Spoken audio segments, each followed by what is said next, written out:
Listo. Bueno, pues muy buenas tardes. Les agradezco su compañía en esta segunda sesión de Aula Libre.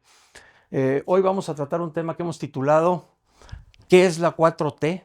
La guerra en contra del liberalismo. Eh, este sexenio está a punto de acabarse. El 1 de octubre va a tomar posesión. Lo más probable es que sea una presidenta la que entre en funciones. Y a 6 meses de que termine este gobierno, aún no podemos definir con claridad qué es la llamada 4T o cuarta transformación. Porque no podemos entender qué es la cuarta transformación a través de la personalidad de su líder, del presidente López Obrador. Es una personalidad con rasgos ciertamente autoritarios, ciertamente de intransigencia, pero que no son suficientes para explicarnos qué es la cuarta transformación. Y si la cuarta transformación se redujera a ser la personalidad del líder, pues esta habría de terminar entonces el 1 de octubre, cuando entrara una nueva presidenta.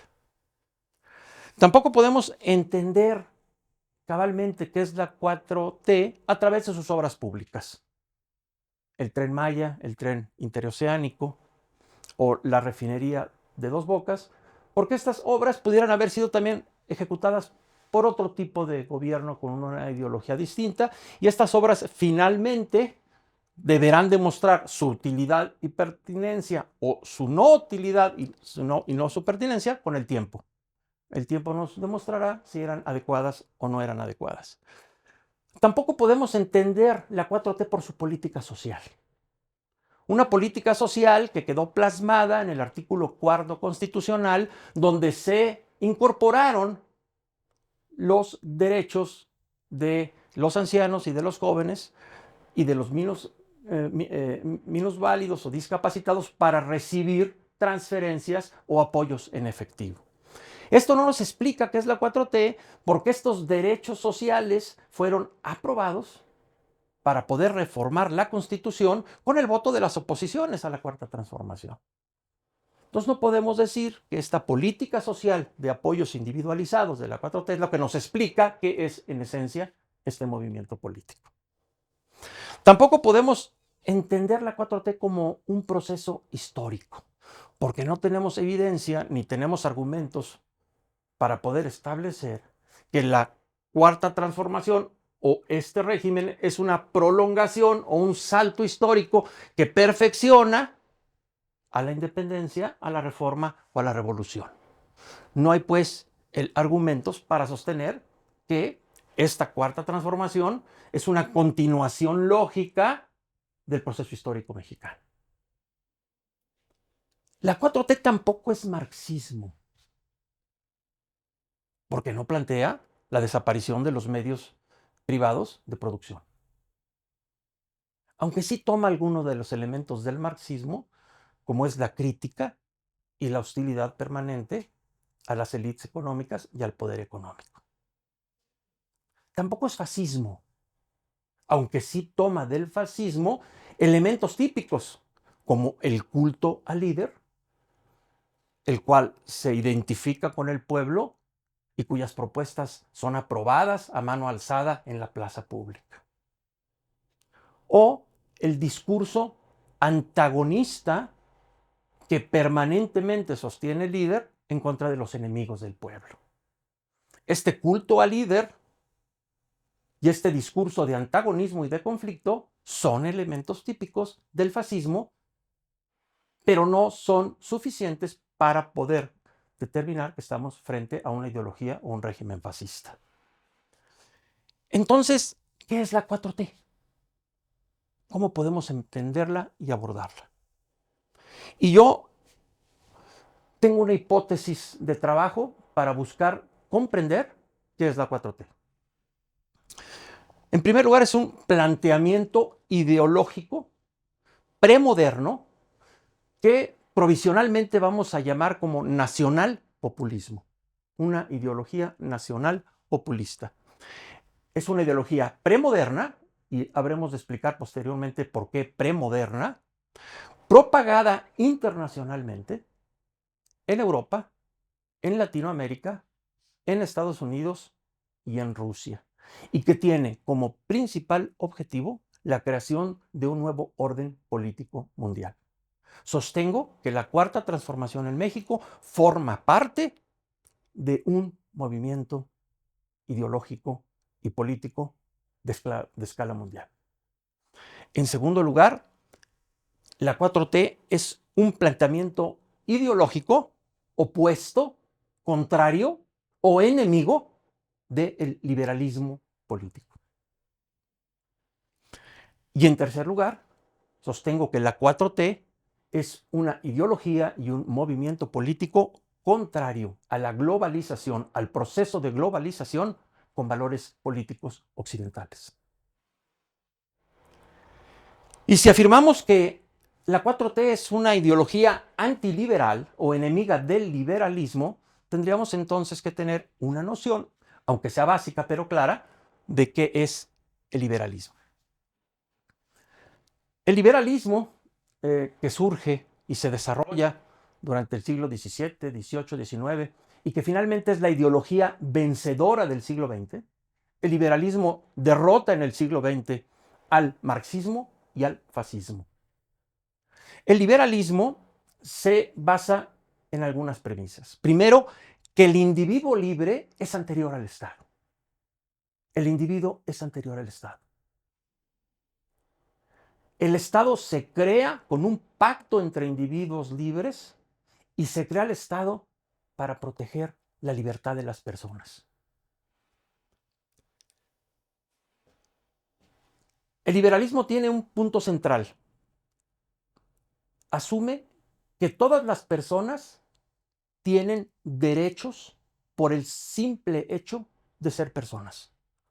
Y que esos derechos no son otorgados por el Estado y por lo tanto no pueden ser retirados o suprimidos por el Estado. Este es un punto central de la ideología liberal.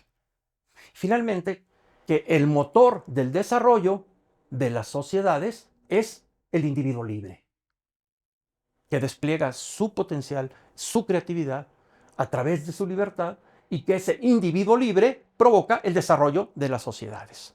Por todos estos elementos podemos decir que el liberalismo es una filosofía universalista que tiende a su expansión hacia todas las partes del planeta, porque parte de una concepción del ser humano dotado de derechos por el solo hecho de ser humano. Y eso le da al liberalismo esa vocación y esa proyección universalista. Por el contrario, el nacionalpopulismo, al cual identificamos como la ideología de la 4T, parte de premisas totalmente contrarias. Parten de que el pueblo es anterior al individuo, que el pueblo es superior al individuo, que el concepto de individuo está totalmente vacío y que la única forma de darle contenido al individuo es haciéndolo formar parte de una determinada cultura o de un determinado pueblo. Esta ideología nacional populista también sostiene que los derechos humanos no están dotados de un valor universal. Sostienen que el Estado debe administrar, conceder o retirar los derechos humanos según le convenga a los valores y a la situación específica de una determinada cultura o de una determinada sociedad. Los valores humanos, los derechos humanos dejan de tener ese valor universal y son relativizados en función de las necesidades y de las circunstancias de una determinada cultura. Fidel Castro, en una de sus intervenciones, en uno de sus discursos en Cuba, afirmó lo siguiente: frente a los derechos de todo un pueblo, los derechos de sus enemigos no cuentan. Para la filosofía nacional populista, los derechos y la libertad son del pueblo, no de las personas. Y el Estado puede suprimir los derechos de los individuos a los que considere enemigos del pueblo. Por todo esto, a diferencia de la ideología liberal, la ideología nacional populista es particularista en lugar de ser universalista, porque considera a los pueblos como algo superior a los individuos. En el nacional populismo, el sujeto central no es el individuo, sino el sujeto central de su ideología es el pueblo.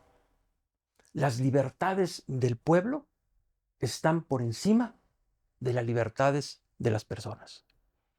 Los derechos del pueblo están por encima de los derechos individuales. Alguien pudiera decirme, bueno, esto suena bien. El interés general o el interés común o el interés del pueblo pues debe estar por arriba de los intereses particulares o de los intereses fragmentados de los individuos. Y para analizar este planteamiento yo quisiera referirme a una idea antigua de Aristóteles. Aristóteles decía que cuando se escogiera una forma de gobierno, cuando una comunidad escogiera una forma de gobierno, tenía que imaginarla una vez que hubiera sido corrompida por el ser humano. Porque toda forma de gobierno llevaba en sí misma el principio de su degradación y de su decadencia. Imaginemos entonces la instrumentación de esta ideología que pone al pueblo como un valor más importante que el individuo y el ser humano.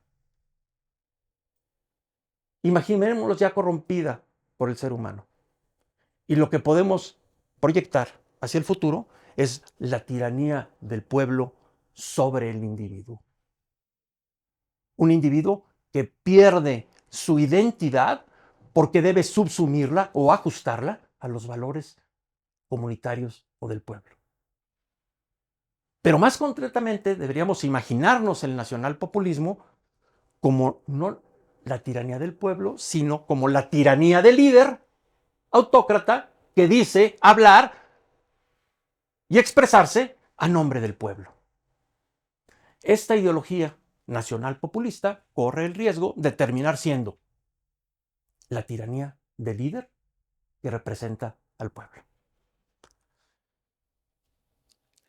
Tanto el liberalismo como el nacionalpopulismo desarrollan valores e instituciones, pero con enfoques muy diferentes. El liberalismo crea instituciones y valores para proteger al individuo frente al poder.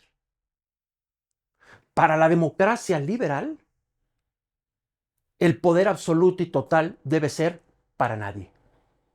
En una sociedad liberal nadie debe tener todo el poder. Y el poder debe tener límites. Bajo un planteamiento nacional populista o de democracia radical, como ellos mismos lo llaman, los valores y las instituciones son para proteger al pueblo de sus enemigos. Por lo tanto, el líder que habla y actúa a nombre del pueblo debe de tener todo el poder. Un poder ilimitado para cumplir sus fines protectores del pueblo. Desde luego, estas dos ideologías son incompatibles la una con la otra. El liberalismo desarrolló una serie de instituciones para proteger al individuo frente al poder. Instituciones y valores. El liberalismo establece la libertad de las personas, establece una comprensión pluralista de la sociedad compuesta por un agregado de individuos, de organizaciones, de grupos que tienen derecho a participar en el proceso de toma de decisiones políticas. El liberalismo aportó la división de poderes. La división de poderes existe para proteger a las personas de la tiranía. Porque casi como una ley natural, la historia nos ha enseñado que de manera inevitable, quien tiene un poder absoluto termina abusando de él. Y para evitar esta fatalidad, se creó la división de poderes.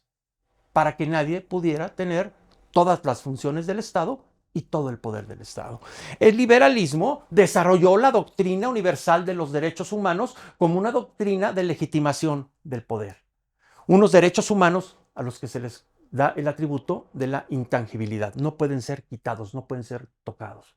El Estado no es quien te otorga los derechos, sino los derechos le pertenecen al individuo, incluso en un momento preestatal, antes de la existencia del Estado. Desarrolló la doctrina de la supremacía constitucional el liberalismo. Las constituciones como un límite al poder del Estado. Y desarrolló los procedimientos y las instituciones de revisión judicial de las leyes a través de jueces independientes. Lo que significa que en una democracia liberal los jueces pueden invalidar una ley que sea contraria a los derechos humanos o a la propia Constitución. Ok. Lo que estamos viendo en estos momentos en México es que todos estos valores y principios del liberalismo y estas instituciones creadas por el liberalismo para proteger la libertad del individuo buscan ser sustituidas por valores, principios e instituciones del nacionalpopulismo que contradicen a los valores, principios e instituciones de la libertad. Y así tenemos que en lugar de la libertad de las personas y de las libertades individuales, ahora se nos habla de las libertades del pueblo.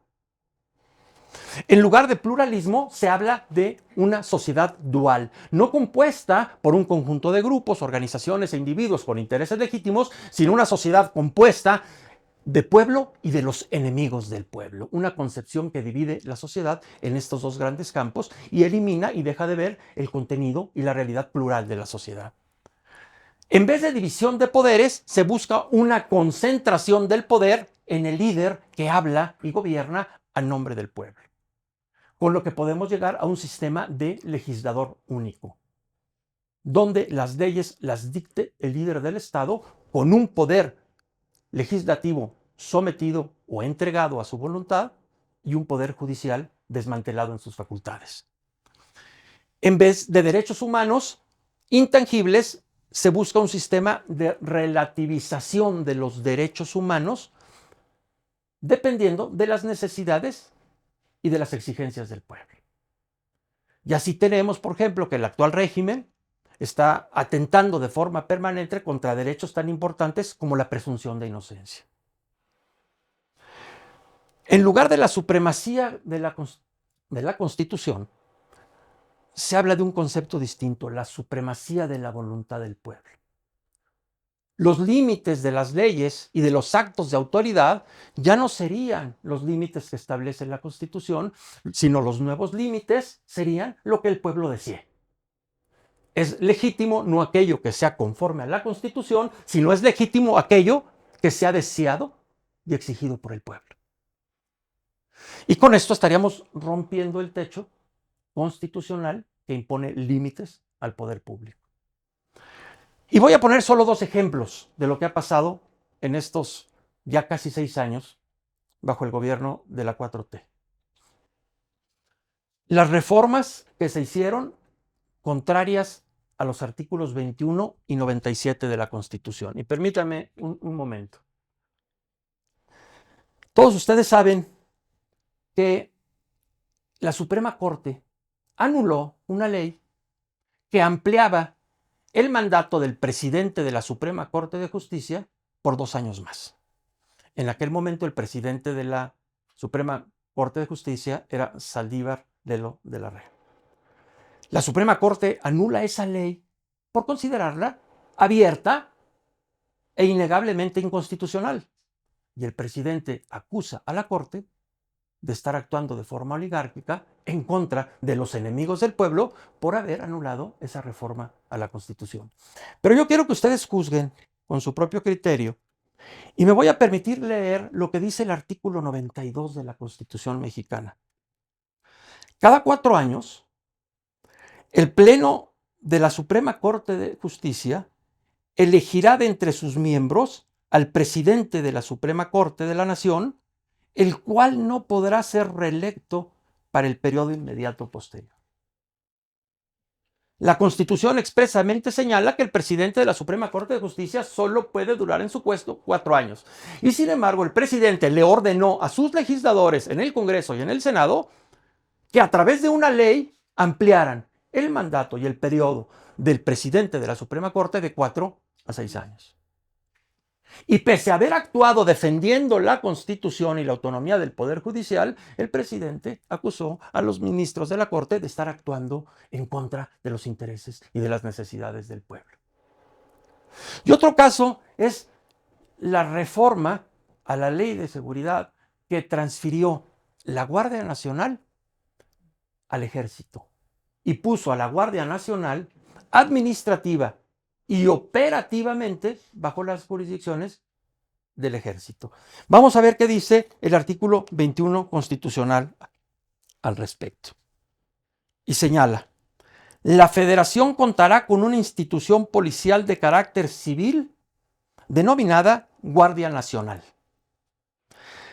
La ley determinará la estructura orgánica y de dirección de la Guardia Nacional, que estará adscrita a la Secretaría del Ramo de Seguridad Pública.